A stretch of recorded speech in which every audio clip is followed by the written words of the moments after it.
welcome back to Vigor.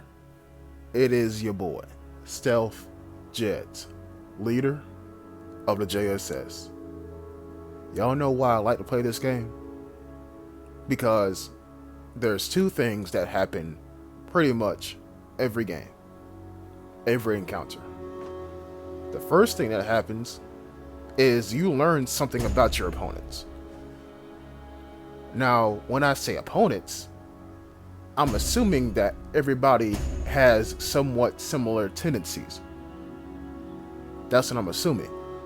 For example, if you see one person camping the ladder on Gronthiem Valley, best believe he picked that up from somebody else. There was a patient zero in that disease. And the second thing that happens every encounter is that a story can easily be told. And so, in this video, I'm going to try to make it into a story. I'm going to try to. So the main character, obviously me, and this map. The antagonists are everybody else. So without further ado, let's venture forth onto my favorite map in the game. Now, we're going to start off here, near this exit. And it's nighttime. Nighttime, Gronthiem Valley. It's a different beast. And I should have took the hint right here when a game spawned me in front of a tank trap, excuse me. But we hear gunshots in the distance. Sign of inexperience. You don't shoot at the very beginning of the match because you're happy. Yeah, we don't do that here.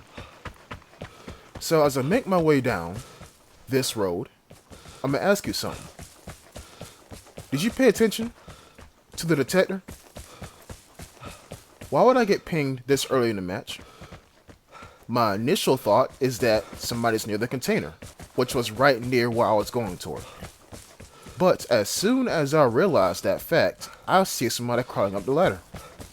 So I decide to make myself a bit of a ghost, so to say, and put myself right over here in the open. Because I knew he was going to use it. He was climbing up the ladder. Now, I don't know if you're going to see this, but he actually jumps down from the watchtower. He doesn't take the ladder. He jumps down from the watchtower. You all have heard me say multiple times that if you spawn over there, on that side of the map, in that forest, you are completely safe until that change spawns on this map. If you spawn over there, nobody else spawns between yourself and the entrance of the town on that side of the map using that forest. Remember that detector. Please keep that detector in your mind. Because that shit's going to come into play later on in this encounter.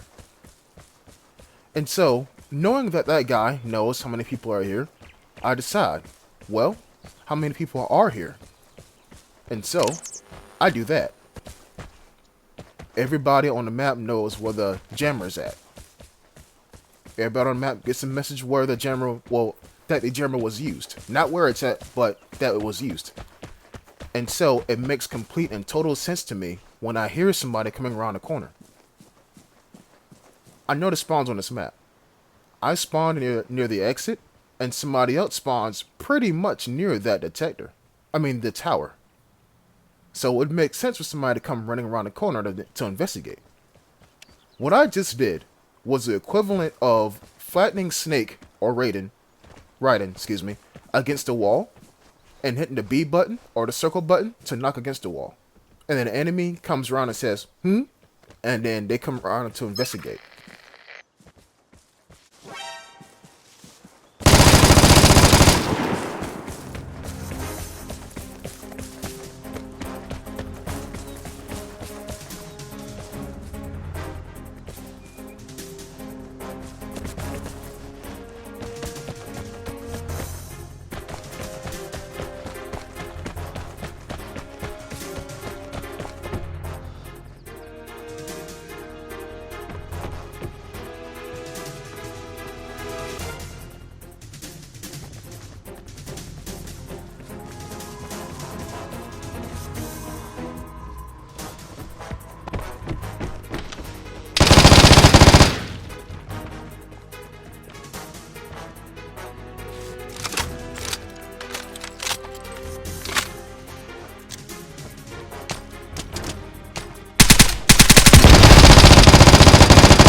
Yeah, that spray and pray bullshit, it works in elimination.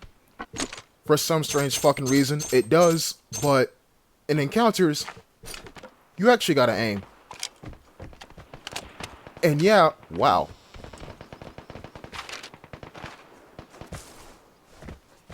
Did y'all hear that war going on just now? That shit crazy. But, yeah, as I was saying, in elimination, that spray and pray shit might work. But in encounters, people aim. Or at least experienced people aim. Now he had the right idea. He had the right idea. The caliber of those M249 rounds would pierce through wood, and he was hitting me. But I was hitting him harder. Because VSS. Also, on top of that, you seen how I threw the grenade? I got done that way myself. I'm telling you, nothing's original in this game. You had to learn that shit from somebody else. So, either you got it done to you, or you watch somebody do it in spectator mode. But regardless, I mean, some things can be original. Some things can be, I ain't gonna lie to you. But regardless, this is why you carry grenades. To force people out of cover. And also blow them the fuck up. Mortar strikes too, to deal with campers. That's my 2 cents. So going on with the story here. We took out the guy that uses the tower. But obviously, the fucker that still uses the detector every 5 seconds is still over there. Now, normally, pause. I'm gonna go back to that train of thought. When I hear those gunshots right there, I think that's the guy shooting at the guy using the detector. That's what I think. So I'm using this time right now to open this shit right here up and finesse it. What do I mean by finesse? I'm gonna pick up the good weapons. Or I'm gonna pick up the weapons I don't want, destroy them, go back, get the weapons that I want, and then leave. And yeah, I need to work on this a bit quicker because time is hit points at this rate. So cool. Nobody gets anything good from the container because I destroyed it. We can't have somebody with an AKM getting an upgrade. So now I decide to run away. And then I see somebody coming over that hill where the destructive tower is. And now I'm like, well, shit. Can't go that way. So I go prone right here for a moment. And I watch that hill. And I'm like, I can't see shit. If it was daytime, I would see shit. And they might would have died. But nighttime, people like wearing dark clothes, I can't see a damn thing. I can't see a damn thing. So I decide to stay here for a moment and look. As much as I tell you all to keep moving, that's a sign I should have been moved. I should have been gone. Because now he's on the other side of the river. Who, you might ask? The detector spammer. And so I decided to run away. But then I hear that random ass shotgun. I'm like, well, what the fuck? So I come over here, knowing I got 2 powerful ass weapons, and go prone. Now, that car alarm went off first, and then the shotgun. So it would make sense for somebody to be near that car, right? That's what I'm looking for. But I don't see anything. But I hear something.